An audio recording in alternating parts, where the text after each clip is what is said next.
praise. Good morning po. Praise the Lord. Sa magandang umaga po sa ating lahat. Hallelujah. Good morning po sa mga nandito. Sa mga nasa online po, sa mapagpalang umaga po sa ating lahat. Hallelujah. Tayo po ba ay nagagalak? Amen. Na tayo ay nagkatipon-tipon ulit. Hallelujah. Thank you, Lord, sa opportunity na to. Kumusta naman po tayo sa buong linggo? Mabuti dahil mabuti ang ating Panginoon Diyos. Amen. Palakpakan po natin si Lord. Hallelujah, Lord. We welcome you in this place, Lord God. We thank you, Jesus. Hallelujah. Bago po tayo darako sa ating declaration, sa ano po muna, magbasa muna tayo ng verse sa Hebrews chapter 12 verse 28. Sabi dito, therefore, since we are receiving a kingdom that cannot be shaken, let us be thankful and so worship God acceptably with reverence and awe. And then sa Psalm 95 verse 2 and 3, let us come before Him with thanksgiving and extol Him with music and song. For the Lord is the great God and the great King above all gods. Hallelujah. Thank you, Lord. Tunay nga, araw-araw po tayo nagpapasalamat sa ating Panginoong Diyos. Amen po ba? Talagang siya ay Diyos ng nag-iingat sa bawat isa. Ano man ang sitwasyon natin, nandyan yung pag-ibig ng Diyos. Hallelujah. Tayo po ay darako sa ating panalangin. Hallelujah. Lord God, maraming po salamat, Lord, sa umagang ito, Lord God. Dakila ka, O Diyos, ikaw ang Diyos na makapangyarihan sa lahat. Kami ay nagpupuri, nagpapasalamat sa iyo dahil ikaw po, Lord, ang aming King of Kings and the Lord of Lords, our majesty, more than enough. Hallelujah. We worship you in spirit and in truth, O Lord. And we thank you, Lord, for this opportunity, Lord God, for this time, Lord God. Salamat po, Panginoon, sa iyong presensya, Lord God. Salamat po, Panginoon, na dinako mo muli kami sa lugar nito, Lord God. Pinagtipon mo po kami, Lord God. Maraming salamat, Lord, sa pag-iingat mo po sa amin sa buong linggo, Lord God. Sa kalakasan, sa provision mo po sa bawat isa. Maraming po salamat, Panginoon. Naingatan mo po ang bawat isa, Lord God. So magang ito, Lord, ikaw lamang manakila. Ikaw lamang maitaas, Lord God. For you are the one who sits on the throne, Lord God. Our mighty King, hallelujah. Thank you, Lord, sa opportunity na pinagkaloob mo po sa bawat isa, Panginoon. And we ask, Lord God, anumang bagay na hindi kaya-aya sa mga puso at isipan, linisin mo po kami, Panginoon. Create in us a pure heart and renew a right spirit within us, Lord God. Patawarin mo po kami sa lahat ng aming nagawang pagkakamali, pagkakasala, pagkukulang, Lord God. And let your will be done, Lord God, happen to us, Lord, to your church, Lord, in Jesus' mighty name, Lord God. And Lord, we declare, Lord God, that today, Lord God, is the day that you have made, and we will rejoice and be glad in it, Lord God. For today, Lord God, yung anointing mo, Panginoon, yung power mo, Panginoon, yung presence mo, Lord, ay maranasan namin ulit, Lord, sa umagang ito, Lord God. Because it's not by might nor by power, it's only by your Holy Spirit, O Lord God. And we thank you, Lord, for you are more than enough, O Lord. Thank you so much, O God. Sa umagang ito, pagpalain mo po ang lahat na nandito, ang lahat na nasa online, Lord God. Ikaw po, Panginoon, ang magpala sa bawat isa. At sa lahat po, Lord, na papunta pa lang sa church, Lord God, I pray for your divine protection, Lord God, sa bawat isa, Panginoon. Hallelujah. Thank you, Lord. Sa umagang ito, Panginoon, purihin ka, O Diyos, nakilayan ng iyong pangalan, Lord God. Lord, i-anoint mo rin po, Panginoon, ang lahat ng gagamitin mo, Lord God. Yes. Sa iyong pagdadala na iyong pag-aawit, Lord God. Hallelujah, Lord God.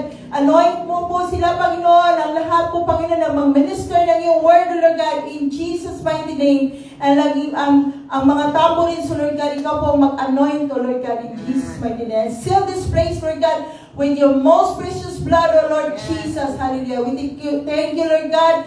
And we declare, Lord God, victory, Lord God, upon this place. In Jesus' mighty name we pray. And amen and amen. Hallelujah. Thank you, Lord. Praise you, Jesus. Tayo po italakot sa ating declaration. Confession.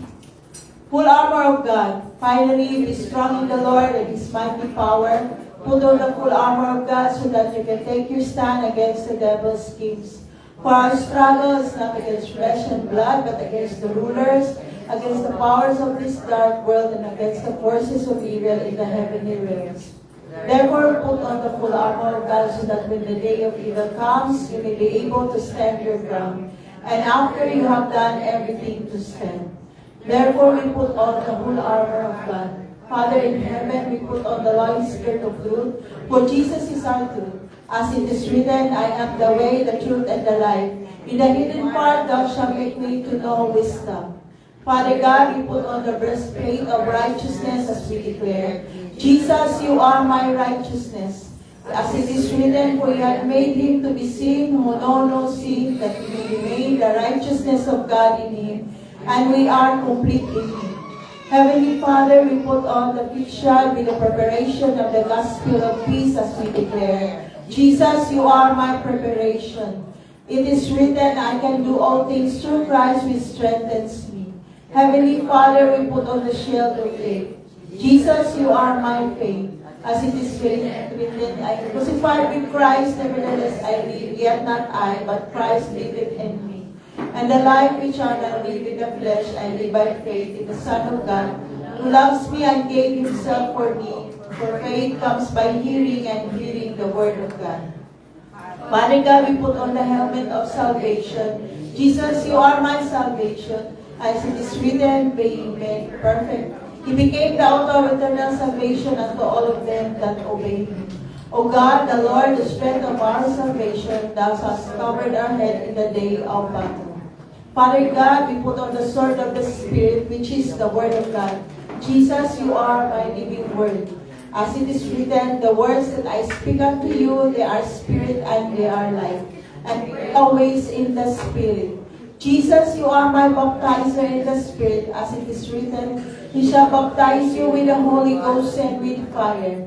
And he who searches the hearts of men knows what is in the mind of the Spirit, what his intent is, because the Spirit intercedes and pleads before God in behalf of the saints according to in harmony of God's will. Amen! Isang palaksak po sa ating Panginoon Diyos na buhay.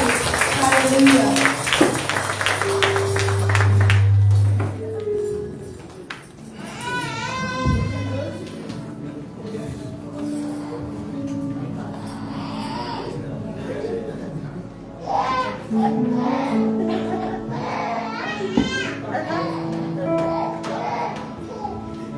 Amen. Hallelujah. Muli pa natin palakpakan ang ating Panginoon. Muli na Diyos. Hallelujah. Kailangan na palakpak sa ating Panginoon. Kailangan sa amin ng Hallelujah. Hallelujah. Amen. Hallelujah. Praise God. Tanong lang po ako. Meron na po bang nangako sa atin? Sa kapwa natin? Marami na po ba? Ano pong resulta po? Yung iba nag-faith, iba tumupad. Opo. Pero sa ating Diyos po, pag nangako sa atin, hindi po, lahat tinutupad ng Panginoon ang kanyang pangako. Binibigay ng Diyos, ayon sa kanyang kalooban. Sabi sa Hebrew 10:23, magpakatatag tayo sa ating pag-asa at huwag mag-alinlangan pa sapagkat tapat ang nangako sa atin. Amen? Naniniwala po ba tayo dito? Kasi sa panahon natin ngayon, parang nag-aalinlangan na tayo sa magiging future natin, di ba? Ano ba nangyayari sa paligid natin? Pero sa atin, mga Kristiyano, merong pangako ang Panginoon na huwag tayo mag-alinlangan kasi yung buhay natin nasa Panginoon na. Siya lang yung pag-asa natin. Wala na tayong mga asahan, kundi ang ating Panginoon lang. Kaya dapat lang gawin ng mga Kristiyano ay patuloy na manalangin, magpuri, umawit sa Kanya. At lahat yan, alam ko, in His time, maaayos at mababago po ang ating bansa, ang ating paligiran. Yan. Kaya sabi niya sa kanyang salita sa Isaiah 41:10, huwag kang matakot sapagkat ako'y sumasa iyo. Huwag kang maglulupaypay sapagkat ako'y iyong Diyos. Aking palalakasin ka, oo aking tutulungan ka. Oo aking aalalayan ka ng kanang kamay ng aking katuwiran. Amen!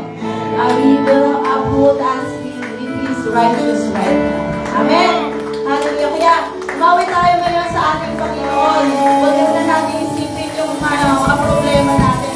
Bigay natin, ialay natin lahat yan sa Panginoon. At hayaan natin ang Lord ang kumilos sa bawat isa sa atin. Let's just enjoy the Spirit of God sa ating kalamitan. Amen. Hallelujah. Tayo po'y umawit.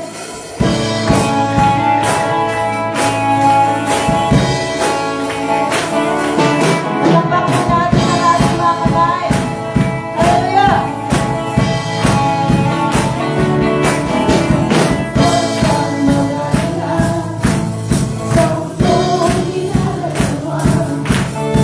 Ang buhay ko ay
dakila ka, Panginoon. Wala kaming itataas kundi ikaw lamang, Panginoon. Dakila ka sa aming mga buhay, O Diyos. Hallelujah, Jesus.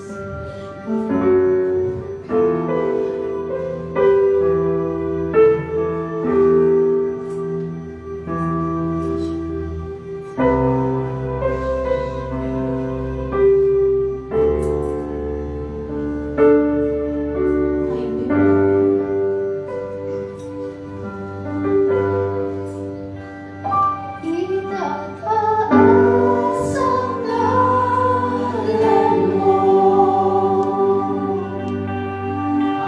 Harin ang buhay ko.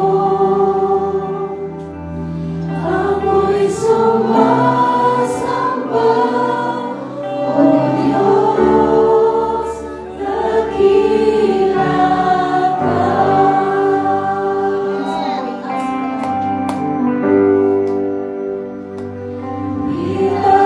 Itataas ang ngalan mo. Harin ang buhay ko. Ako'y sumasamba, O Diyos, dakila ka.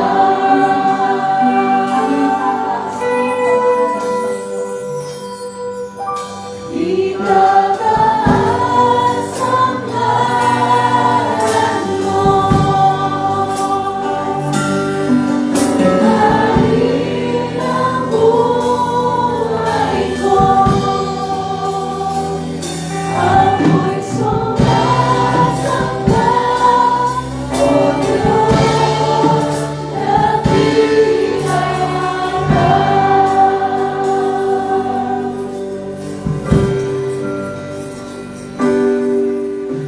Sadyang kay tunay ang ating Panginoon. Madapat sa habang panahon. Maging sa kabila ng ating pagkukulang, biyaya niya'y patuloy na lahat.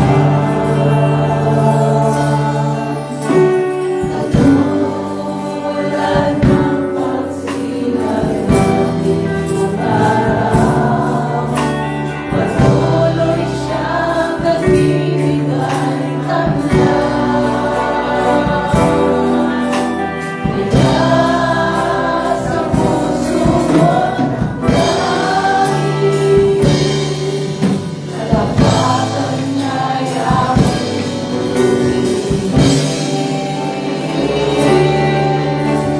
dakila ka, O Diyos, tapat kang ang tunay. Magmula pa sa ugat ng aming lahi, mundo'y magunaw man maasahan ang langit. Maging hanggang wakas itong buhay.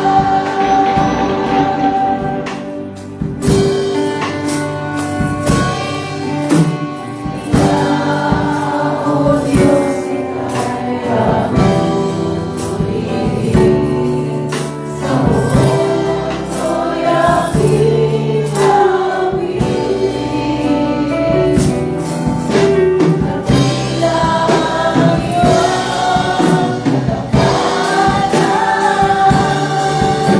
Pag-ibig ko'y walang hanggan. Dakila ka, O Diyos, tapat kang ang buhay. Magmula ka sa ugat ng aming lahi,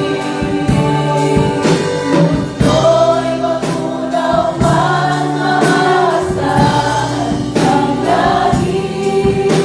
Maging hanggang wakas itong buhay.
everyone.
Praise God.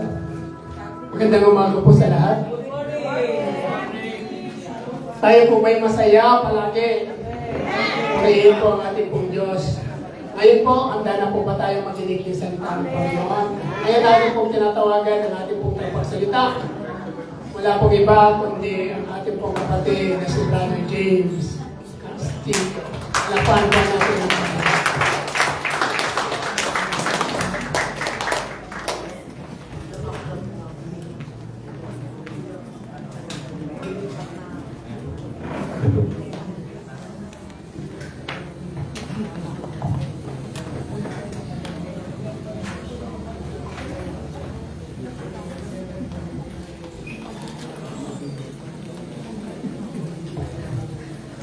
Hello. Good morning po sa mga isa. Morning po. So, salamat Bishop at in-invite mo ulit ako dito. Invite.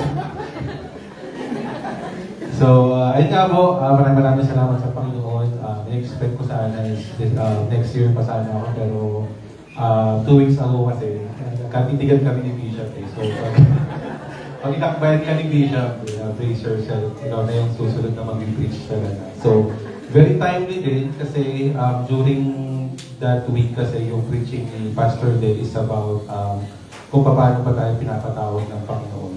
And sabi, magpagamit ka lang. And sa tingin ko, yun din yung calling ko. Then, timely din kasi simula July hanggang December talaga sobrang busy ko sa trabaho.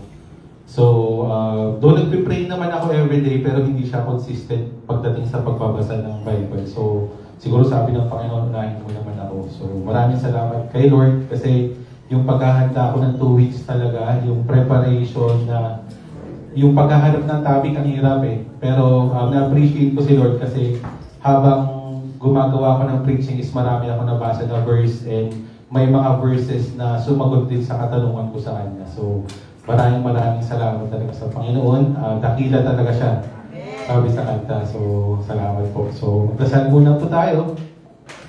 Panginoon, maraming salamat sa buong araw na iningatan mo kami, Panginoon. Salamat, Lord, at iningatan mo ang bawat kapatiran na dumating ng safe sa bahay namin, Lord. Lumalapit kami sa iyo, Lord, na may pagpapakumbaba, pasasalamat. Nagpapasalamat din ako, Lord, sa pagkakataon at yung opportunity, Lord, na marinig ko at matuto ako sa inyong mga salita. Hinihiling ko rin, Panginoon, na ikaw ang manguna sa gawain na to. Bigyan mo kami ng, buksan mo ang aming puso't isipan, Lord, na marami kang matutunan ngayong araw. At gawin niyo akong kasangkapan, Panginoon, na way lahat ng mga sasabihin ko ay manggaling sa iyo, na magbigay ito ng kalakasan, pag-asa at pagbabago sa bawat nakikinig. At gabayin mo kami, Lord, sa simula hanggang dulo. Maraming salamat. Ito ang aming sawag na namin sa pangalan ni Jesus. Amen. Sila ba kayo? Ready na kayo? Okay, ang topic ko for today is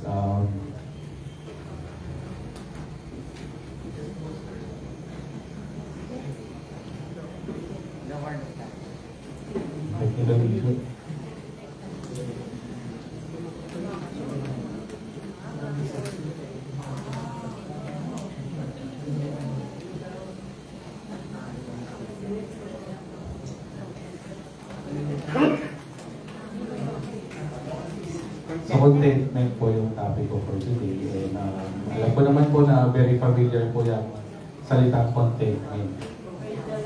So, pag sinabi contentment, ano ba unang pumapasok sa isip natin? So, what is contentment? So, contentment if there is satisfaction. Yun ba? Satisfy ka, and of course, there's contentment kapag meron kang peace sa puso at isipan mo. Tama ba ako? And lagi natin sinasabi, if you have more than enough, that's contentment. Amen po ba? And, so question is, ikaw ba yung taong madaling makontento? Or ikaw yung taong di pa enough eh? Gusto ko pa sagarin natin, tawag yung word ko, sagarin or sagarin pa natin. So, ikaw ba yung, tayo ba yung may goal sa buhay na kapag na-reach natin yung goal natin is okay na tayo? Or yung goal natin is a moving target that once you hit the target, mag-chase ka ng bagong target and another and hindi mo pa rin na-feel yung satisfaction. So, so question is, how much is good enough? So, before I start dun sa verse ko, meron na akong kwentong mag-asawa ko. So, si Jane, syempre per months na guys, di ba? So, ang daming mga sales, ganyan, and may mga live selling yan everyday. So, as a husband, na-appreciate ko naman, di ba? Pati naman siguro yung mga tatay dito na kapag yung asawa mo is bumili ng kortina, ng mga bedsheet, mga towel is, okay, syempre, nag-dispose natin yung mga luma, bago sa mata, parang sarap magtrabaho kung may bago, di ba? So, lumampas ng isang linggo, the following week, may order na naman. So, I'm expecting naman na parang siguro make-up yun, or kaya sasadog, yung mga teapads, okay, pero yung pagtingin ko sa sala, bedsheet na naman. So, hindi pa ako nag-question sa sarili ko kasi pakinisip ko, alternative, after 1 month or 2 months magpalit siya. So, okay. So, lumipas na naman yung isang linggo, may order na naman. So, na-curious ako kung ano yung nag-receive eh, di ba? So, ang bigat, tapos pagbukas ko, kortina na naman. So, napatanong na ako sa sarili ko. Sabi ko, ano ba yung satisfaction sa kanya? Yung mapalitan ba yung kortina sa bahay or mag-stock kami ng kortina, di ba? Yan ang problema pa doon, wala ka nang paglalagyan kasi ang daming kortina, bedsheet, tsaka mga towels, di ba? So kinonfront ko siya, siyempre, anong problema mo? Hindi ganun. So, hindi naman ganun. Siyempre, as a husband, di ba, kailangan niyo magtulungan and of course, when it comes to expenses, dapat maging matalino tayo to handle our finances, di ba? So, parang, syempre, pwede ka naman paglaanan yan sa ibang bagay, pwede sa pagkain, sa tuition, and everything else. So, kinausap ko siya, so pwede mo naman i-divert yung sarili mo muna, manood ka muna ng Netflix, di ba? Basa ka muna ng Bible, para maalis yung temptation. So okay. Pero kagabi lang, di ba? SSD screenshot, so di ba? Wala na naman. So, ginawa ko is pray ko na yun. Sige, so bahala na lang mangusap sa kanya si Lord, di ba? So yun, so when it comes to material things, meron din naman tayo sa pagkain, okay? Gutumin ko muna. Yan. Okay. So, kapatid, na-invite na ba kayo sa mga buffet, guys? Yes. Okay. So, kamusta naman yung pagkuha natin sa mga pagkain? Sabi nga nila, unang plato, Mount Apo, talagang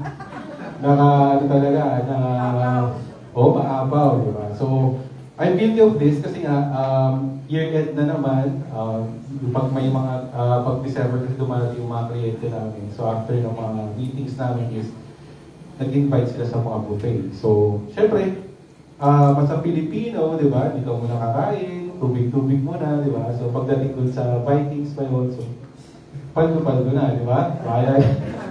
Pero minsan din natin ma-appreciate yung pagkain pag magkakasama na, di ba? Yung adobo, inaado mo sa minudo, di ba?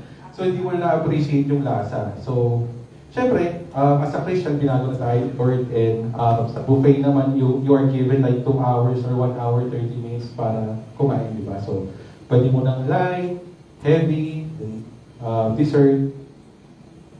So ayun. And, of course, yun yung libre. Paano naman kung may bayad? Ano ba yung satisfaction mo? How much is yung buffet ngayon? Around 800 pesos, di ba? So, mag-buffet ka para makain mo yung gusto mo at mabusog ka. Pero minsan, yung satisfaction mo wala na sa pagkain, nandun na sa presyo. Kasi minsan, busog ka na, naisip ko, 800 yung binayad ko tapos 650 lang yung nakain ko. So, lugi, di ba? So, dapat kain ako ulit. So, how many is enough for you, di ba? Kasi dapat, ang goal ko is mabusog ako. Pero dahil nga 800 yung binayad ko, dapat yung kakain ko is worth 1.5, di ba? So, yung satisfaction mo na-divert siya doon sa presyo, hindi na yung sa kabusugan mo. So, amen ba? Hindi ba tayo sa ganun? So, next natin is cars. Hindi ko sana ito ilalagay, pero very familiar siya. And, ayun nga, di ba? Kamusta naman yung bibili ka ng sasakyan for the sake of payo, for the sake of white glass, di ba? So, how many is enough sa mga tao ngayon? And of course, money. Yan. So, sa social media, grabe, nag-start sa thousands, sa millions, ngayon billions na. So, how much is enough, di ba? So, sabi ni Charles Spurgeon, yan, si Charles Spurgeon ay isa sa mga famous preacher, British preacher yan. Sabi niya, if you are not content with what you have, you will not be satisfied if it were double. So, ibig sabihin lang yan is, hindi ka nasasatisfy kung anong meron ka. Walang satisfaction sa buhay mo. Amen? Kasi sa atin, kung tutusin, pag more than enough, tama na. Kontento ka na dapat sa mga bagay.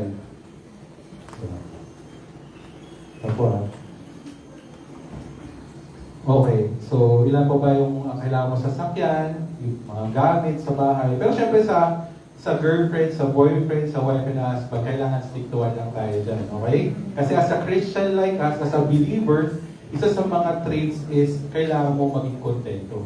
Kasi may Kristo na sa puso mo. Amen? So, on the other hand naman, kanina pinag-usapan natin about dun sa hindi na ako kontento, yung marami ang gusto. Pero meron naman mga tao, tayong mga kilala, or mga kilala kayong mga tao na konti lang is kontento na. Amen? May mga ganun tao, di ba? So, kanina, 1,000 of pesos. Pero may mga tao na simple lang, di ba? Pumita lang ng konti, makaraos lang sa buhay, sa araw-araw is okay na sila. Hindi sila naghahangad ng iba. Next, may mga kilala ba tayo, may mga sasakyan na ganito, na nakailang repair na, di ba? Sabihin mo, bro, di ba, kung itototal mo yung gastos ng repair mo, pwede ka nang bumili ng second hand na sasakyan, or if you're blessed by God na meron kang pera, pwede kang kumuha ng bagong sasakyan. Pero meron talagang tayong mga kaibigan na hindi naman sila greedy, as long as umaandar, makapunta sila sa destination nila is okay na. Amen? The next natin, ito personal experience. So, ikwento kanina yung buffet, di ba? So, meron akong katrabaho na nasa buffet kami, lugaw lang yung kinuha. So, meron talagang taong gano'n na hindi talaga malakas kumain, na konti lang is satisfied na sila. Pero di ba isipin mo buffet yun, 800 din yun. So, sayang. Okay, so, what is contentment? And what does contentment look like? So later on, titignan natin yan sa preaching natin, okay? So, let's go to our verse. Yung verse ko today is from Philippians chapter 4, verse 10 to 13. So, dito yung famous verse. Sabi ni Paul, chapter 10, I rejoice in the Lord greatly that now at length you have revived your concern for me. You were indeed concerned for me, but you had no opportunity. Verse 11, not that I am speaking of being in need, for I have learned in whatever situation I am to be content. 12, I know how to be brought low, and I know how to abound. In any and every circumstance, I have learned the secret of facing plenty and hunger and abundance and need. 13, I can do all things through Him who strengthens me. Amen po ba? So palakpakan natin muna ang Panginoon.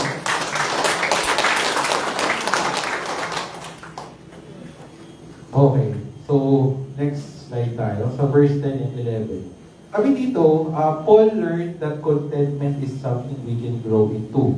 Sabi ni Paul, if you feel na hindi ka nakukontento kapatid, don't be hopeless. Okay? May pag-asa pa. Kaya sabi niya dito, it can be learned. Na in whatever situation ng buhay mo, kaya mo maging kontento. Amen? Then, sometimes we think contentment comes from having more. Pero sabi ni Paul, kahit konti lang, pwede kang maging kontento. Pero hindi ibig sabihin na konti to is kontento ka na, mag-aim ka pa rin or mag-strive ka pa rin na maging better. Diba? Mag-ambition ka rin. Kasi contentment and ambition can be together. So, ulitin ko, contentment and ambition can be together. Okay? So, ngayon siguro, hindi pa ganun karami, pero sa mga susunod na araw, buwan, taon is, gusto ni Lord is mag-excel ka rin sa buhay mo. As long as yung purpose niya and yung will niya yung nasusunod. Amen po ba? Okay, so next page tayo. Sabi rin ni Paul dito, kung ikaw man yung nasa taas ka man ng buhay ngayon or nasa mababa ka, sabi niya dito, whether you have facing plenty, you are hungry, your abundance, you're in lack, okay lang yan. It can be learned. Pwede kang makontento. So dun sa dalawa natin binasa kanina, hinighlight talaga ni Paul yung I have learned. Sa verse 11 and verse 12 na pwede tayong makontento kahit sa anong pamamaraan, maliit man yan or malaki. Amen po ba?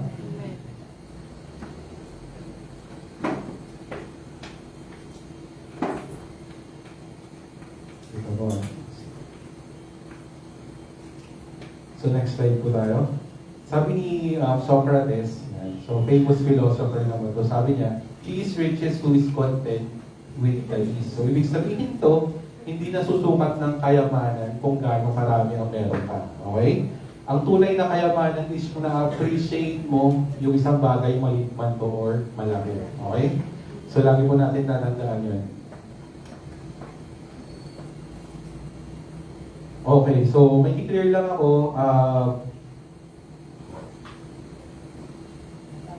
dapat may klaruhin lang tayo what contentment is not. So, next page po tayo. Contentment is not laziness. Okay? So, di dapat tayo maging tamad. Mga sa trabaho man, sa mga estudyante, hindi pwedeng okay na to. Masaya na ako sa 75, hindi na ako mag-review, di ba? So, hindi yung gano'n. Eh, meron nga akong joke, sana matawa ka. Meron pa kasi pag-ama. Sabi ng tatay, "Ay, nak, talabas na yung grades mo ah." Tapos sabi ng anak, "Tayo nga eh, yung grades ko nga po is F." So nagulat yung tatay. Tapos sabi niya, "Hindi ka pa nag-aaral." "Tay, don't worry, yung F naman means pasang-awa." Joke lang. Okay, so contentment is not stagnation. Okay? So 5 years ka ng rank and file, di ba? Magpaalog ka naman, sabi ni Lord. So may mga opportunities sa trabaho, marami nagbukas na di ba, from rank and file to management, di ba? So sabi naman, may pagkakataon na mapag-promote ka, pero gusto mo, habang buhay ka lang nandyan sa posisyon mo. Though may effort, pero walang kontento ka, pero hindi ka nag-upgrade, di ba? Sabi ko nga kanina, gusto ni Lord, mga anak niya is gumiginhawa yung buhay din, di ba?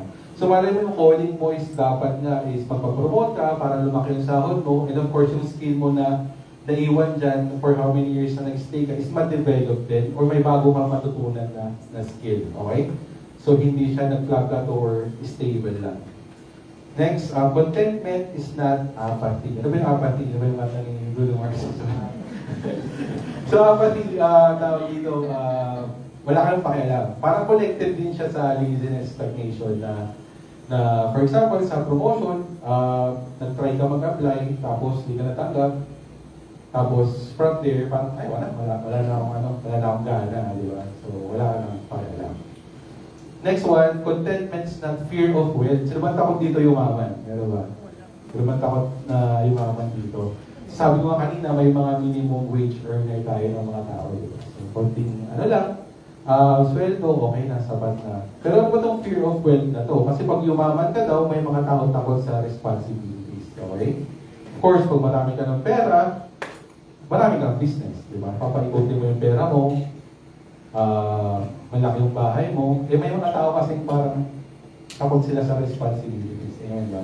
So, ayaw nilang mag-manage ng malalaking companies, ayaw nilang mag-manage ng mga tao, di ba? Mga katulong, yung mga kasama sa bahay, di ba? Kasi if you're mayaman talaga, if you're mayaman, is talagang maraming responsibility yan. And of course, security.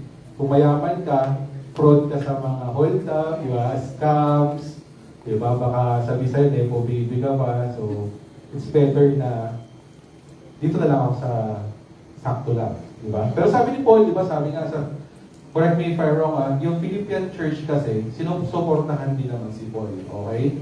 Through finances. E tinatanggap ni Paul yun. Kaya sabi ni Paul is, huwag ka matakot, di ba? As long as ginagamit mo yung pera sa tama, and sa purpose ng Panginoon, wala ka dapat ikatakot. Okay? Amen po ba? Then, contentment is lack of ambition. So, parang same lang with apathy, stagnation na hanggang dyan ka na lang ba, di ba? Tambay. Di ba kasi yung nagtratrabaho, yung ayaw magtrabaho, ay, hindi ka nagtrabaho sa ayaw mo magtrabaho. Amen, di ba?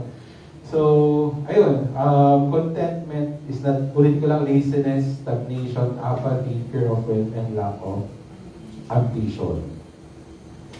Okay? So sabi ni Paul, contentment is saying, I can do all things through Christ who strengthens me. Amen po ba? Okay. So sabi ni Paul, no matter what situation, may purpose sa'yo si Lord. Okay? So, ano may circumstances ng buhay mo ngayon, hindi mawawala yung plano ni Lord sa buhay mo. And, nandito ka man sa taas or sa baba ngayon, hindi mag-stop yung calling ng Panginoon sa'yo. I can do all things through Christ who strengthened me. So, dineclare ni Paul, yung through Him who strengthens, referring to Jesus Christ, that remind us that true contentment is rooted in the gospel. Okay? That who Christ is and what He has already done. So, if you read Philippians talaga, grabe si Paul dito, in-emphasize niya yung confidence, yung joy and contentment come from Jesus Christ alone. Sabi dito, for me to live is Christ and to die is gain. So, unang chapter pa lang ng Philippians talagang hinighlight na ni Paul, na ang buhay niya ay nasa Panginoon lamang. Amen ba?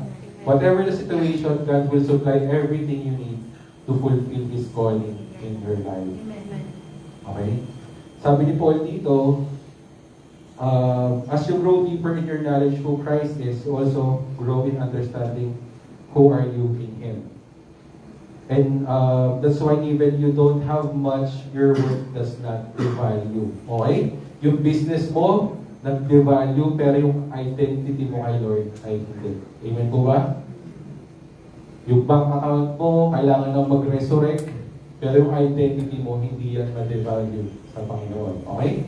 So if you're a parent like me, di ba, ang pinaka-goal naman natin sa mga anak natin is magkaroon sila ng relationship sa Panginoon. Amen? Andun yung love, andun yung compassion, and meron ba dito mga parents na pinipressure natin yung mga anak natin, like kailangan mo number 1, gano'n. Kasi lumaki kasi ako na, hindi naman ako pinipressure na maging number 1, pero nagalit kasi yung tatay ko every time na may 9-7 ako, yung mga pala ko yung ganyan. So the pressure is on talaga. So during elementary or high school, talagang pupursige talaga ako na parang nilimit ko yung sarili ko sa barkada, ganyan. So yung college na lang ako bumawi. So ayun, praying na wala na yun ngayon. Of course, mga anak natin, encourage natin sila mag-aral din ng mabuti. Di naman natin iligin yung mataas, pero gawin lang nila yung best nila kasi nag-glorify yung Panginoon doon. Okay? And of course, pag hindi man tumaas yung grades nila, sabihin lang natin na okay lang yan na matututo ka rin, madidevelop din yan, ipatutulungan ng Panginoon. Okay? Okay, so for me to live in Christ and to die is gain, binibigyan din tayo ni Apostle Paul ng picture what is life in a win-win situation. Okay, so yung business mo, nag-grow, it's a win. Okay? Bumaba yung business mo, okay lang, may Lord ka, may hope, pwede kang bumawi sa susunod. Nag-propose ka, isa yes, isa win, okay.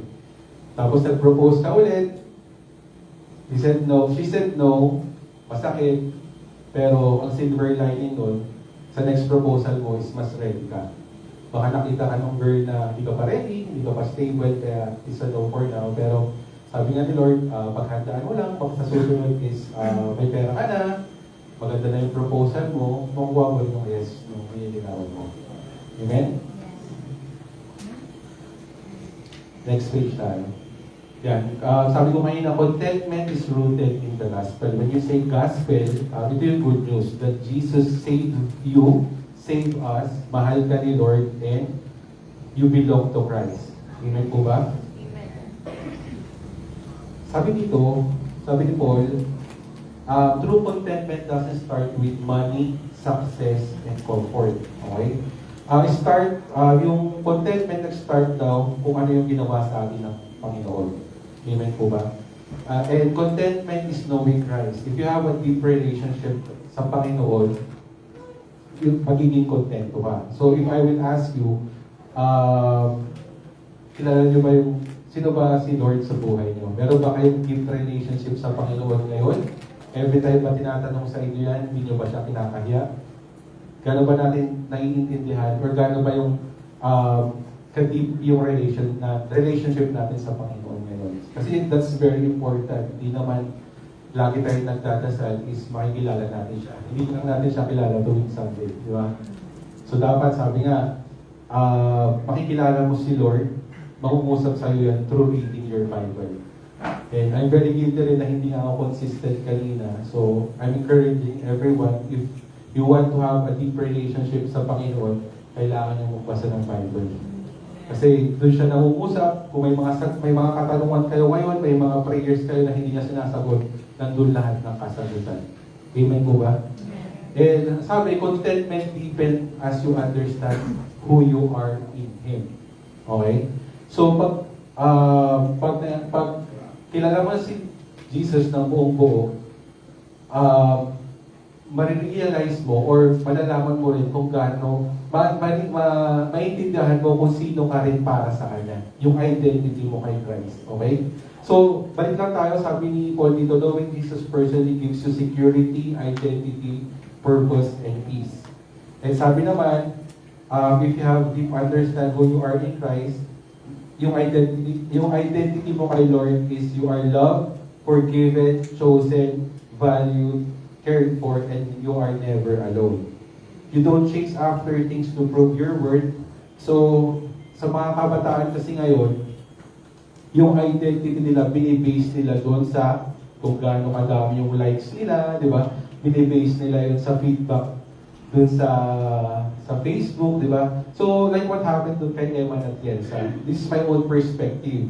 Though, maganda naman yung buhay nila, yung lifestyle niya, mayaman naman sila. I know naman na kontento siya sa buhay niya. Pero what happened is, yung identity niya is wala kay Christ.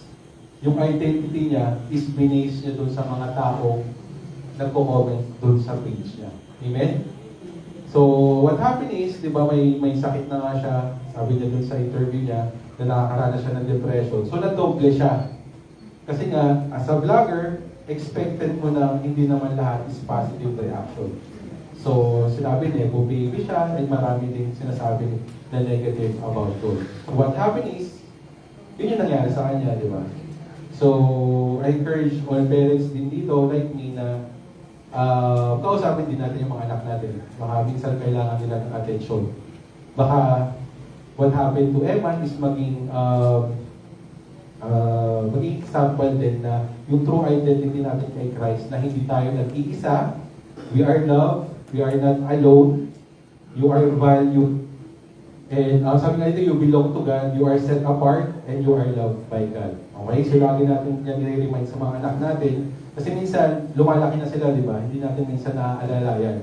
So may mga sa school, may nasasabi sa kanila, na dinidibdib nila, and doon yung nag-i-start yung depression, yung anxiety. So lagi natin ipaintindi sa kanila na may Lord, yung identity nila kay Lord is full of love, and whatever happened, hindi kayo iwanan ng Panginoon. Amen, di ba?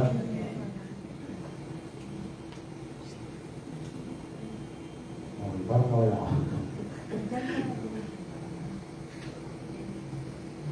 Okay, so I can do all things through Christ who strengthens me. So balik po tayo dyan sa verse na yan. Okay, so I can do all things through Him who strengthens me. So minsan na out of context natin ito, di ba? Ibig sabihin, may mga bagay na I can do all things. Ibig sabihin, kaya ko na lahat. Di ba? Kaya ko yumaman mag-isa. Lahat ng mga desire ko, kaya kong ipanalo mag-isa. And sabi nga, lahat ng challenges, kailangan ko ipanalo. Minsan na yung I can do all things. Ilalagay pa natin sa damit natin, di ba? Kaya, paano yung kalaban mo, I can do all things din. Di naman kayo pwede sabay manalo, di ba? So sabi lang ni Paul, this is not about achieving anything you want. This is not the context. Ang true context ng I can do all things through Him who strengthens me is, I can endure any situation, good or bad, because Christ gave me strength. Yun yung talagang context nun. And sabi rin ni Paul, yung all things na praise dito, yan yung mga circumstances na God's dinalaw ni Lord. Ito yung yung all things dyan, yan yung mga trials, needs, season, and hardship sa buhay natin. So, sabi ni Paul, whatever God called me to face, Christ will give me strength to go through it. And nandito rin yung reliance natin kay Lord. Huwag tayo mag-rely sa sarili natin. Lahat ng ginagawa natin is dapat kasama natin ang Panginoon. Amen? Okay, so nandito rin, sabi dito, I can do anything. Balik tayo. Sabi niya, I can do anything I want. It's I can face anything God allows. So, yan siya. Okay, so, next slide tayo.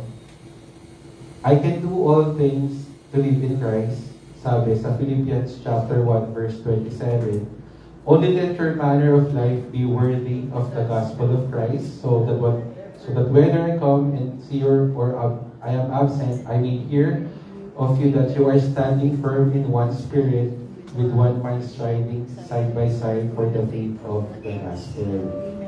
So, ang ibig sabihin lang po niyan is Christ-likeness po. Okay? So, kung binigyan na natin buhay na sa Panginoon, sana is makita yun sa atin. Maging consistent. Sabi, true faith is consistent. Hindi mo kailangan nakikita ka ni Bishop, di ba? Kahit walang nakakita sa'yo, dapat nandun pa rin yung pagiging Christ-like natin. Okay? Yung sinabi niya dito na firm in one spirit, tayo po yun. As a congregation po, dapat united tayo. Hindi tayo nag-aaway-aaway. Ang ultimate goal natin is to advance the kingdom. So that's, I can do all things to live in Christ. The next one, I can do all things to receive God's blessing. Ito yung pinakayaw natin. And to suffer for Him. Okay? So Philippians chapter 1 verse 29. For it has been granted to you that for the sake of Christ, you should not only believe in Him, but also suffer for His sake. So given naman na sa ibang bansa nga, di ba may persecution, pinapatay pa nga sila yun. Pero sa atin kasi, ang pinaka-persecution na natanggap natin if we have Christ sa buhay natin is yung mocking naman yung bullying, di ba? So, pagkaya for example, sa work, ewan ko yung example ko na yata before na may mga katrabaho tayo na yung madaling i-manipulate natin to. Para tumaas yung score natin, magkaroon tayo ng mataas na incentive, mataas na sales. Pero as a Christian like us, syempre, it's a big no-no yun, di ba? So from there, pag-uusapan ka nila, Christian, yung mga ganyan, nagkakamali ka rin naman. So, yung mga ganon. And of course, nandun din yun ito yung nakakainis din sa trabaho, yung sa politika. Kung may politika sa trabaho na merong promotion, then sa tingin mo sa sarili mo, you're deserving naman dun, deserve yung promotion na yun. Pero due to unethical activities kasi, mas kukunin nila yung hindi Christian. Okay, so you miss the promotion, pero kay Lord is, nag-glorify mo si Lord. Kasi, naging, andun yung integrity sa'yo. Amen? Then, next one, I can do all things to walk humbly and show love to others. Ayan. So sabi dito, okay.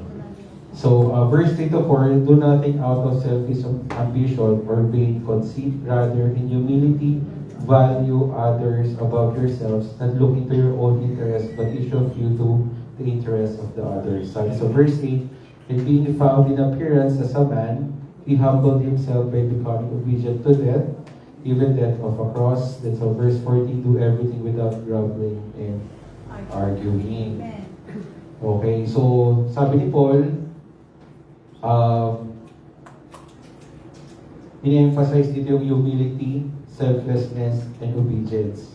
Christians are called to imitate Christ, valuing others above selfish ambition, and doing all things with a Christ-like attitude of humility and joy. So, for example, sa work na naman, pag nakita mo nag-i-struggle yung katrabaho mo, di ba, kahit di mo naman out of scope mo yun, is willing to help yung taong yun. And sa bahay din, if nakita mo naman yung parents mo, di ba, na galing palengke, ganyan, as a daughter or ikaw na mismo meron kang initiative na lang na tumulong. Kasi obeying your parents is obeying God, di ba? In-honor natin yun. Then, sa church din, we can serve quietly. Diyan sa pag nakita mo wala nang laman yung galon, if kaya mo naman buhatin, why not, di ba? So, di mo na kailangan ipaalam yun. So, pati yung sa mga church. Amen po ba? Okay, so I can do all things through Christ. Ibalikan ko lang si Paul kasi si Paul is nakulong siya, di ba? And sabi nga natin sa verse natin kanina, ay naging kontento siya. So nakulong siya, syempre malamig, tawag ito, masikip, mabaho and everything, pero hindi nagreklamo si Paul. Okay? So, ang nangyari, pero hindi naman niya sinabi na forever siya makukulong. Pero yung ultimate goal niya kasi doon is mas spread yung gospel. Diba? Alam naman natin yung story ni Paul kung nakulong siya. So, kahit anong situation niya sa buhay niya is andun pa rin yung purpose, andun pa rin yung plan, yung calling sa kanya ng Panginoon. Amen. So, kung alam niyo yung story ni Paul, di ba, yung Praetorian Guard ba yun? So, every rotation, sabi ng Praetorian Guard, nakakarinig kami, napapakinggan namin sa ita ng Panginoon, nakakilala namin yung Panginoon. So, nag-spread siya sa buong Roma, di ba? So, yun yung goal ni Paul. And of course, nakalaya din siya after 4 years kasi nag-appeal siya kay Caesar na ma-move yung case niya or ma-move yung case niya. So, from there, tinuloy-tuloy niya yung calling niya, yung nakalaya na siya. Amen. So, next tayo. I can do all things to persevere and grow in hope. So, sabi sa 12 to 14, not that I have already obtained this or I'm already perfect, but I press on to make it my own because Christ Jesus has made me His own. 13, brothers, I do not consider that I have made it my own, but one thing I do, forgetting what lies behind and straining forward to what lies ahead. I press on toward the goal for the prize of the upward call of God in Christ Jesus. So, Paul is saying dito, kinina naman na lang siya, sinummarize ko, I'm not perfect, but I'm pursuing Christ. I won't stay stuck in the past. I will keep moving forward. My eyes are on the goal, becoming like Jesus and fulfilling His calling. So, lahat naman tayo may mga past, di ba? So, may mga, hindi ba tayo Christians, marami rin tayong pagsubok sa buhay. So, di ba sa mga Facebook from drug addict, tapos nabago yung buhay niya. So, as a Christians, nakaka-proud din makakita or makarinig ng mga testimony na naging ganun yung buhay niya. Then afterwards is natanggap na si Lord sa buhay niya. So, malaking impact yun sa atin. So, malaking guys. So, I can do all things with rejoicing and thankfulness. Sabi dito, rejoice in the Lord always. Again, I will say rejoice that your reasonableness be known to everyone that Lord is at hand. Do not be anxious about anything, but in everything by prayer and supplication with thanksgiving, that your requests be made known to God. And the peace of God, which surpasses all understanding, will guard your heart and your minds in Christ. So as we end, I have a quick story lang. Kasi habang ginagawa ko itong preaching, na-remind ako about Paulo. Okay, kung meron man magtatanong sa akin kung ano yung bagay or mga tao nag-impact sa akin this year, siguro yung buhay ni Paulo. Tawag dito, friend ko siya, co-worker ko siya before sa Altisource. 4 years siya kami sa QA department. So, 2020 is, tinanggap niya si Lord sa buhay niya. Okay? So, nag-preach din siya, sumasama siya sa mission. Yung creation, alam niyo yung church na yun. So, doon siya. So, last September, yung kwento niya is, parang hindi yun nangyayari, sabi niya kasi nagsama-sama silang family during lunch, okay? So yung time na yun is dapat may lakad yung parents niya. Pero out of the blue, bigla siyang nagyayang mag-lunch. So nag-lunch sila, masaya, nagkwentuhan about life, and suddenly, bigla na lang siyang bumagsak. So sabi niya, thankful ako kasi may purpose po rin si Lord sa buhay ko, sabi niya. Kasi kung hindi ako nagyayang mag-lunch kami, baka wala na ako ngayon, sabi niya. So thanks be to God kasi kompleto yung family ko during that day. And sabi niya kasi, pagising niya na naka-confine na siya. So right now, na-diagnose siya ng mayroon siyang brain tumor, si Paulo. So, may nakitang few masses dito sa left side at sa right side. So, talagang matinding gastusan to. So, ang nangyari, pinost siya yung mga findings, yung mga MRI niya sa Facebook. And nag-reach out siya for financial assistance kasi worth 500 or 600,000 yung gagastusin. So, hindi naman kaya ng card niya. Okay, so, of course, papasalamat pa rin siya kasi andun pa rin yung Panginoon, hindi siya pinabayaan ng Panginoon. So, nagtulong-tulong yung church niya, yung mga co-workers niya, yung mga friends niya. Yung iba nagbenta ng bisikleta, nagbenta ng mixer, mga pre-love items. Yung iba gumawa ng pastries, ng leche flan para magkaroon ng funding kay Paulo. And thanks be to God, naoperahan na siya. Okay? And meron siya sa isang kapatiran na lumapit din sa One Balita. Alam niyo, familiar ba kayo doon? Parang broadcasting center, like yung GMA, na One Balita siya eh. So, from there, marami din tumulong sa kanya na mga hindi niya kilala. Okay, so nadagdagan yung funds niya, and na-operahan siya. So, nagpapagaling siya ngayon. I don't know kung mag-undergo siya ng chemo, pero last November 14, kinamusta ko siya. So, ito yung chat namin. Sabi ko, kamusta kapsat? Yung kapsat is kapatid sa Iloilo. So, sabi ko, pinagdadasal ka namin everyday, and claim na namin na pinagaling ka na ni Lord. Ingat ka palagi, and trust lang sa Panginoon, walang imposible sa Kanya. Na yung message ko. And sabi niya sa akin, okay naman ako kapatid. Kapsat, laban lang tayo. Sakit lang to. May purpose ang Lord sa buhay ko. Di ko alam kung ano, pero pinagkatiwala ko sa Kanya lahat. Grabe no? Life and death situation. So, in the midst of battle, in the midst of circumstances, andun yung peace, andun yung contentment, kasi andun si Christ sa buhay natin. Di ba?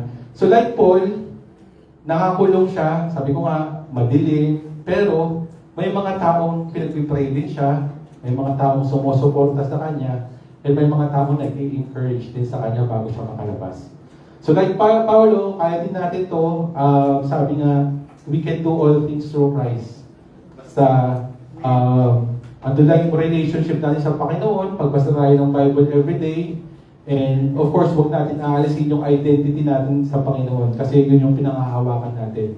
Na walang sino mang tao na sisira ng value mo, hindi basehan kung sa mga bata, sa mga students, hindi basehan yung grades nyo para bumaba yung value nyo. Amen? And sa atin, sa trabaho, kahit naman sabihin sa atin, okay lang yan kasi may Lord naman tayo and yung identity natin sa Kanya is hindi tayo pababayaan. Okay? So last verse ko is Philippians chapter 4 verse 8 to 9. Sabi finally, so patapos na ako. Finally, brothers, whatever is true, whatever is honorable, whatever is just, whatever is pure, whatever is lovely, commendable, if there's any excellence, if there's anything worthy of praise, think about these things. What you have learned and received and heard and seen in me, practice these things, and the God of peace will be with you. So, shalom everyone. And sabi ko nga kanina, what is contentment?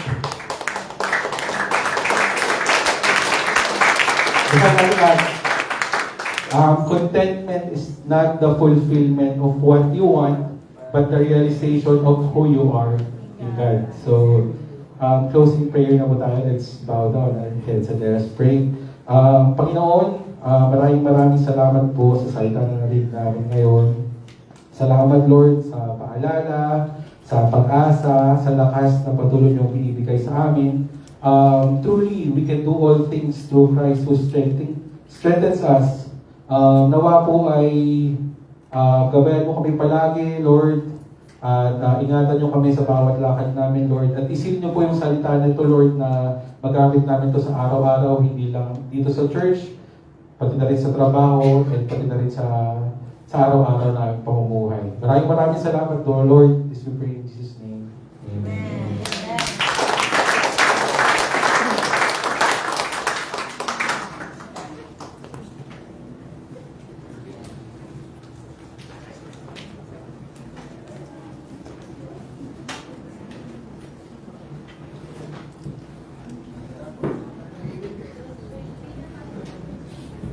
Nahimik tayo lahat. Nag-bless po ba tayo? Praise God. Purihin pa ang Panginoon. Thank you, Brother James, sa mensahe sa araw na to. Muna nga na ito lang po yung sikreto para maging masaya ka palagi. Pero man ang wala, masaya ka dahil kontento ka. So ngayon po, tayo po ay darako sa ating pong communion. Yung pong tinatawagan ng ating pong mga leaders para po sa ating pong institution.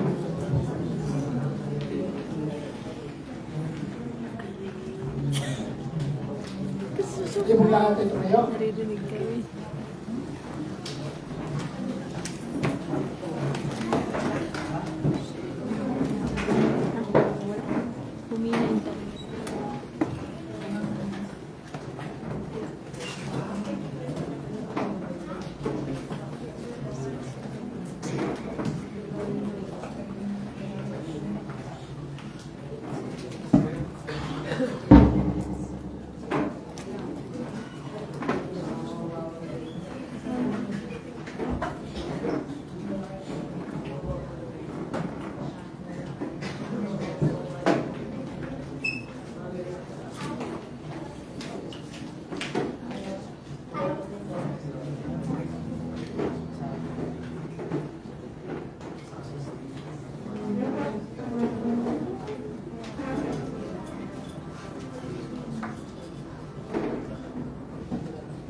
Alam po lahat ay manalangin. Manaming Diyos, muli kami po ay nagpapasalamat sa isa po muling pagkakataon na kami po ay darako sa aming po pagpapartake ng communion. Itong communion na ito, Panginoon, ay upang alalahanin namin ang bawat pangako mo, ang bawat ginawa mo dun sa krus ng Kalbaryo. Salamat, Panginoon Jesus, pagkat ikaw, ang aming pong Diyos, na inihalay ang buhay upang kami maging malaya sa lahat ng inilagay ng kaaway sa aming pong buhay. At ang lahat ng instrumentong ito, gamitin niyo po ito para po sa aming pong kagalingan ng aming pong pangangatawan, ano man ang inilagay ng kaaway sa aming pong mga pangangatawan, gamitin niyo po ang instrumentong ito upang lahat ng inilagay ng kaaway ay masunog ito at maging ito, Panginoon, ay instrumento rin para kami ay maranasan ang divine healing sa buong pangalan ng Panginoon. Lord, yaman niyo po ito. Ito po ang aming dalangin sa pangalan po ng aming Panginoon Jesus. Amen.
For I say from the Lord, what I saw delivered, pass unto you, the Lord Jesus, the night when he was took bread, and when he gave thanks, broke it and said, this is my body, which is for you. Do this in remembrance of me. Let's partake.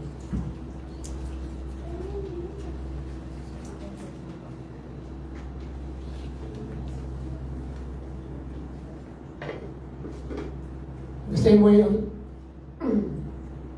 the same way after supper, he took the cup, saying, "This cup is the new covenant in my blood. Do this whenever you drink it, in remembrance of me." The same.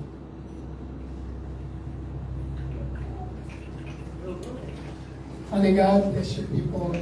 Bless na yung prayer. Greet everyone. Sabihin po natin sa bawat isa, Shalom and God bless. Tayo po'y darama na sa ating po dahil sa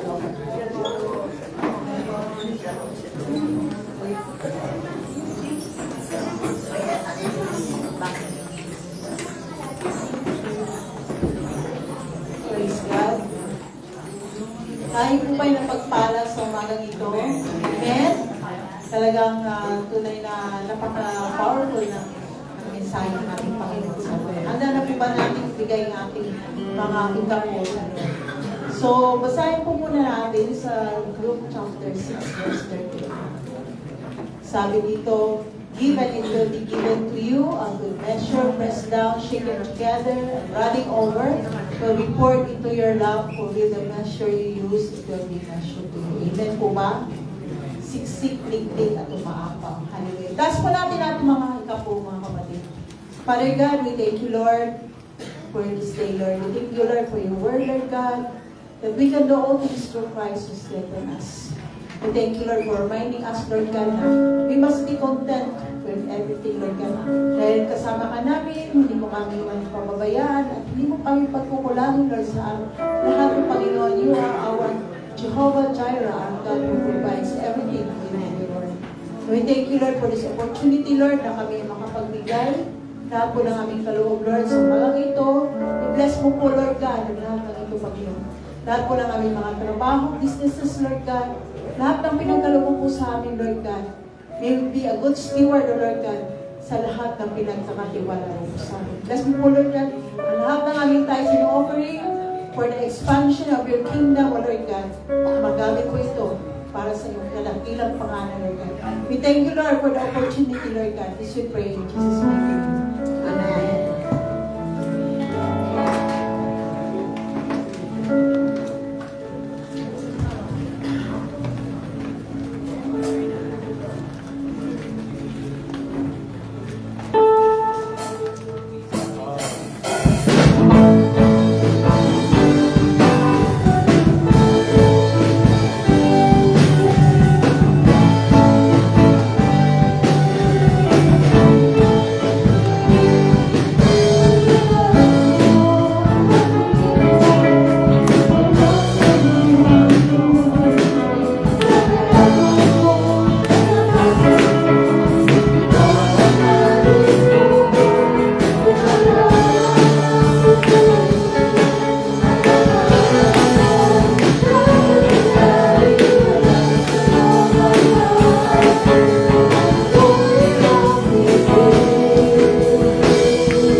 Sa darating po na this coming Friday po, magkakaroon po ng seminar dito yung mga pastor, Finding Your Calling. So sino po gusto umattend, you're welcome po. From 8 a.m. to 12, kasama po doon yung lunch. Pero meron po siyang registration ng 50 pesos for the lunch. And then po, okay, habang inaayos lang. Sabi po ni Bishop, kailangan po namin mag-assist ng mag-tech. Kasi parehas namin alam, ako po yung in charge sa food, so busy po ako. Then si Bishop din po, hindi po niya alam, so mag-tech. So, mag-volunteer po kung sino naman po available dito na young pro natin, kung wala naman po kayong pasok that day. Sa 28 po, Friday po yun. 7:30 po hanggang 12. So 7:30 nandito na kami for registration. And then yun, may simple na breakfast lang. Actually, CBMA yun eh. CBMA breakfast meeting. Pero inano nila Pastor Dave dito sa gospel na magkaroon ng seminar yung mga pastoral. So sino po yung gusto niyo pong mag-attend? So libre po tayo pati yung lunch natin. Amen po ba? Praise God. So sa announcement po natin, ayan, sa ating pong birthday celebrants. Wow, ang daming birthday celebrants ngayon. Brother Rexor, November 26. Oh, bakit pa siya? Parang pa siya. November 16 daw. 16 si Rexor. 26. So, parang pa siya November 27. Sister G, November 28. Praise God.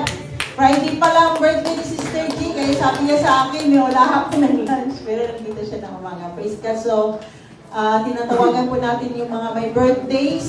Dito po tayo sa harapan. Ali Pachik and Sister G. Pray po tayo dito siya.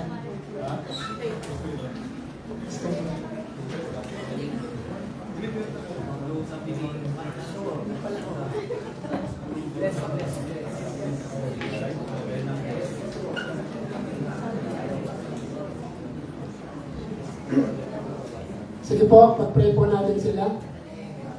Manaming Diyos, muli kami po ay papasalamat sa 10 taon na po namin nagdag sa edad ng aming mga kapatid.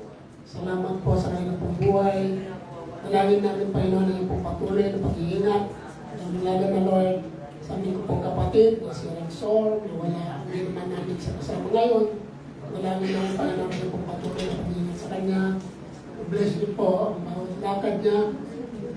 Ganon din, Panginoon, yung kanyang pong trabaho, pagpalain niyo po ito. Patuloy na ingatan. Nasaan man po siya mapunta, ikaw, Panginoon, siya patuloy na kanya po kasama. Ganon din, Lord God, sa RG. Nangin namin, Panginoon, na patuloy niyo po siyang iamoy. Lalo na, Lord, sa kanya pong kalakasan. Nangin namin, Lord, good health palagi. Sa kanya pong pagbibiyahe, sa trabaho. Nangin namin na yung pong patuloy na samahan siya palagi.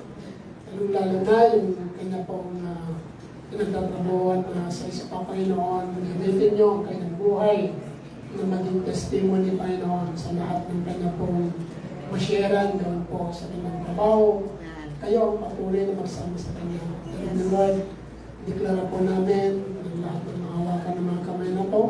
Kayo pong pagpalain at ang bawat kanyang lalakaran. Ito maging pagpapala at extension sa kanya pong paglakad at makita ka sa kanyang buhay.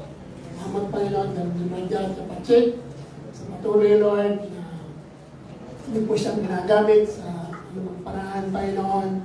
Salamat sa kanila pong mga buhay, sa kanya pong buhay na sa gitna ng malayo, na sila po ay nandoon.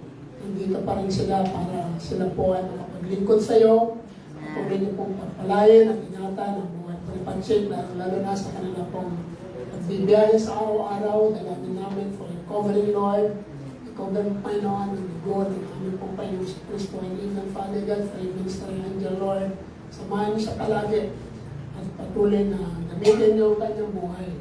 Saan man po mapunta, ikaw, Panginoon, ang magiging testimony sa kanya at magkita ko palagi. Palayan din yung pagpalayan, hawakan ng mga kamay na to, at ang kanya pong bawat lakad. Kayo, Panginoon, ang siyang madakila palagi at maparangalan. Panginoon, ang aming dalangin sa lahat ng aming mga kapatid na to, ang pagpapala at pag-ibig mo, ang siyang patuloy na magaling sa bawat isa. Aming dalangin sa pangalan po ng aming pong Panginoon Diyos. Amen. Happy birthday.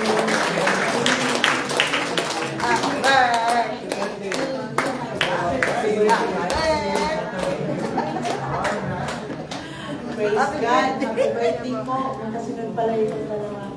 Praise the Lord. So sa ating po announcement, devotion po namin, Monday to Friday, Bishop Roberts Monday, Richito Tuesday, Pastor Del sa Wednesday, Sister Rita sa Thursday, and Sister Irene sa Friday.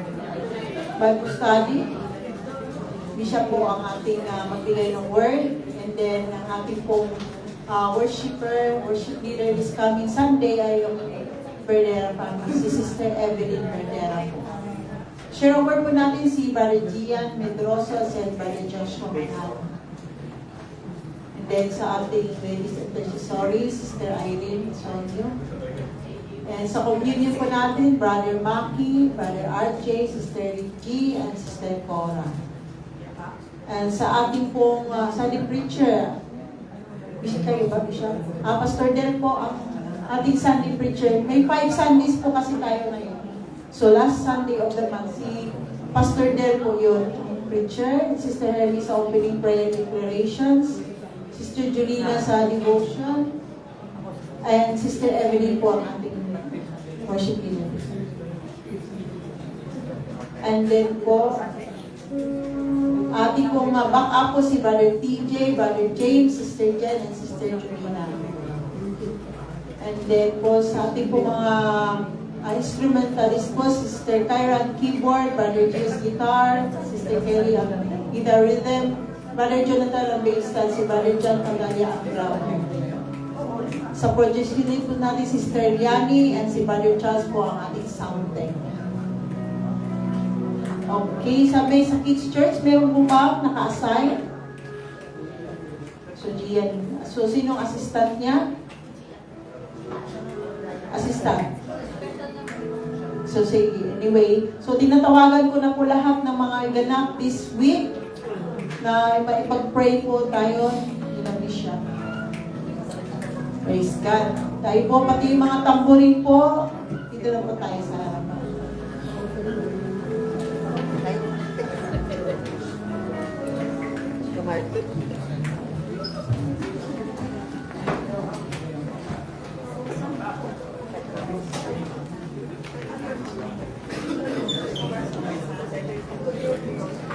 Yung Sunday na po tayo sa Friday.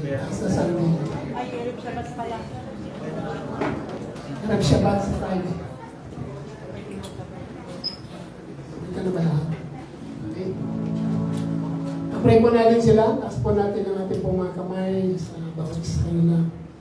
Manaming Diyos, muli kami po ay magpasalamat sa buhay po ng aming pong mga kapatid na patuloy niyo po silang ginagamit. Dalangin namin Panginoon. Ingatan niyo po sila sa mga darating na araw. I-cover niyo ang bawat isa kanila. Ang dugo ng iyong anak namin po Panginoon sa Kristo ay yung Father God with the walls of fire. Na wala nga namang mga karamdaman na makagagalaw, makatapos sa kanila pong pangangatawan, bakos Lord God. Ang dugo mo ang siyang mag-cover sa kanila. At walang anumang mga balakid na sa kanila pong gaganap. Sa linggo ay kanila pong magagampanan. Sapagkat ikaw ang aming pong Diyos. Mag-iingat po sa bawat sa kanila at i-anoint po po ang bawat sa kanila maging sa magmula sa tamborin at hanggang sa magpapawit at magbibigay ng mensahe sa darating na linggo. Ikaw Panginoon at siya patuloy na magsama sa kanila ng mga angel mo at sila Panginoon ay yung anointing mo ay makita ka sa darating na linggo. Maraming po ang lahat ng mga kapatid namin ito sa pangalan ng anak namin pong Panginoon Jesus ang aming bilangin. Amen.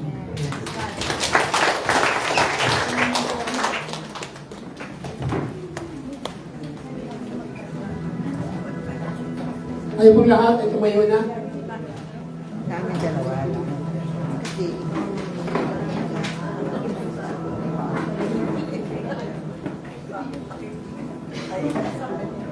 ito mo na lang.